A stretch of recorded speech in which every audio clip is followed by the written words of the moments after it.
Hi students, welcome to eCareer Plus. Mobile phone service course படிக்கிறதுக்காண்டி institute தேடிக்கிறீங்களா? நம்மளோட institute வந்து பாத்தீங்கன்னா மதுரை eCareer Plus மாட்டுத்தாவணி பக்கத்துல இருக்கு.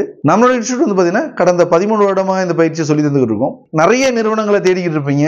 எந்த பயிற்சி நிறுவனத்துல போய் படிக்கலாம்?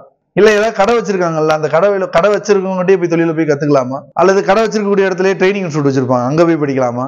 இல்ல சார் இந்த மாதிரி கோர்ஸ் படிக்கணும்னா முதல்ல நாங்க என்ன சார் அவங்க இன்ஸ்டியூட்ல கேள்வி கேட்கணும், முதல்ல இந்த கேள்வி தெரிஞ்சுட்டு போங்க.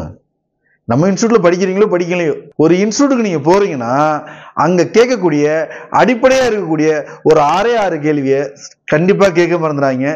அந்த 6 கேள்விக்கான பதில் எந்த இன்ஸ்டியூட்ல உங்களுக்கு தெளிவா வருதோ தாராளமா அந்த இன்ஸ்டியூட்ல படிங்க. வாழ்க்கையில ஒரு நல்ல டெக்னீஷியனா நீங்க மாறுவீங்க. வாழ்வின் வழிகாட்டி, கல்வியின் திசை காட்டி, இது உங்கள் eCareer Plus. வாங்க இப்ப அந்த 6 கேள்விக்கான பதில நம்மளோட கேரியர் பிளஸ்ல தேடலாம். 6 கேள்வி என்னன்னு நான் சொல்லியிருந்தேன். முதல் கேள்வி, ஒரு இன்ஸ்டியூட்ல நீங்க இந்த கோர்ஸை பத்தி படிக்க போறீங்க அப்படின்னா நீங்க அவங்ககிட்ட கேட்க வேண்டிய முதல் கேள்வி, உங்கள் நிறுவனம் எத்தனை வருடமாக இந்த பயிற்சியை எத்தனை மாணவர்களுக்கு சொல்லி கொடுத்துருக்கீங்க? உங்களிடம் படித்து முடித்த மாணவர்கள் எத்தனை பேர் கடை வச்சிருக்காங்க?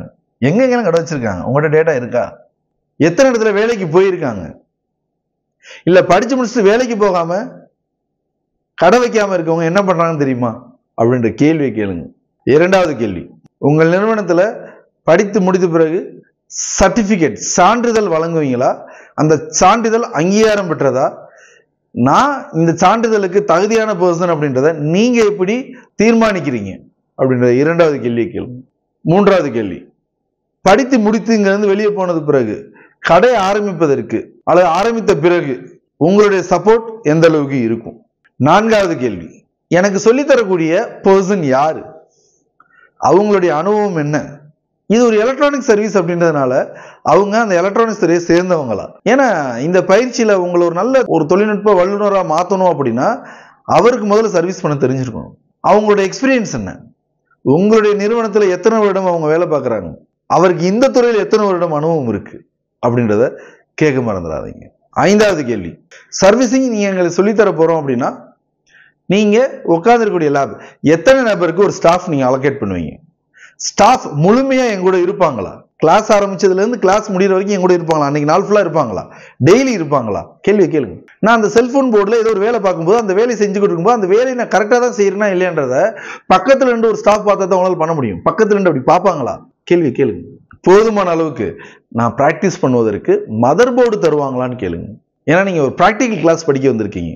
பிராக்டிக்கல் கிளாஸ்க்கு ரொம்ப முக்கியமான விஷயம், நீங்க அந்த பொருளை பயன்படுத்தி நீங்க அந்த வேலையை செஞ்சு பார்க்கணும். அந்த வேலையை செய்யும்போது முதல் தடவை செய்யும்போது அந்த வேலை பழுதடையும். அப்ப இரண்டாவது முறை செய்ய வேண்டிய சூழ்நிலை ஏற்படலாம். மூன்றாவது முறை, நான்காவது முறை, எத்தனை முறை செய்தாலும் நீங்க அந்த சர்வீஸ் துறையில அந்த கம்ப்ளைண்ட்டை நீங்க முழுமையா கத்துக்கொள்ளக்கூடிய அளவுக்கு போர்டு தருவீங்களா? அப்படி தரக்கூடிய போர்டு எல்லாமே லேட்டஸ்ட் மதர் போர்டா இருக்குமா அப்படின்றத முக்கியமான கேள்வியை கேட்க மறந்துடாதீங்க. ஆறாவது கேள்வி, உங்ககிட்ட படிச்சு முடிச்சு போனவங்ககிட்ட நாங்க கேள்வி கேட்கலாமான்னு கேளுங்க. அவங்க இப்ப என்ன பண்றாங்க அவங்ககிட்ட ஃபீட்பேக் கேளுங்க. இந்த 6 கேள்விக்கான பதில எந்த இன்ஸ்டியூட்ல தெளிவா சொல்றாங்களோ தாராளமா அந்த இன்ஸ்டியூட்ல இந்த கோர்ஸை படிங்க. நல்லபடியா உங்களால படிக்க முடியும். நல்லபடியா உங்களாலையும் ஒரு நல்ல டெக்னீஷியனா மாற முடியும். இந்த 6 கேள்விக்கான பதில எத்தனையோ இன்ஸ்டியூட்ல தேடி இருக்கலாம். தேடி பாருங்க, பதில் கிடைக்குதான்னு பாருங்க. பதில் கிடைக்கல அப்படின்னா நம்மளோட இன்ஸ்டியூட்ல இந்த 6 கேள்விக்கான பதில் என்னன்றதை தெரிஞ்சுக்கிட்டு போங்க. நன்றி, வணக்கம்.